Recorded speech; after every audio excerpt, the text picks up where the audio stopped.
Hello বন্ধুরা, good morning. কেমন আছেন আপনারা সবাই? আশা করি ভালো আছেন, আমরাও ভালো আছি। সকাল সকাল চলে এসেছি রান্নাবান্না নিয়ে। এখন চলছে বরবটি আলু ভাজা। ভাতটা আমার প্রায় অর্ধেক হয়ে গেছে, আর একটুখানি হলেই হয়ে যাবে। আর রান্না হয়েছে ঝিঙ্গা আলু পোস্ত আর ডাল।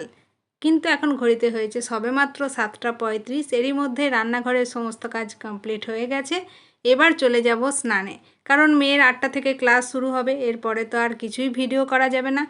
তো যেহেতু মেয়ের অনলাইন ক্লাস চলছিল, সেই কারণে মাঝে আর কিছুই তুলতে পারিনি। সরাসরি চলে এসেছি লাঞ্চ নিয়ে। আর আজকে বিকেলে হচ্ছে ডিনারে ঘুগনি, গরম গরম ঘুগনি। তো ঘুগনিটা একটু গাঢ় গাঢ় করার জন্য দিয়ে দিলাম একটা আলু।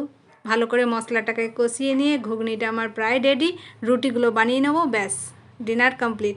আর আজকের মতো ব্লগটা এই পর্যন্তই রাখলাম। আবার খুব শীঘ্রই দেখা হবে নতুন একটা ব্লগের সঙ্গে। ততক্ষণের জন্য আপনারা সবাই সুস্থ থাকুন, ভালো থাকুন। Bye, good night.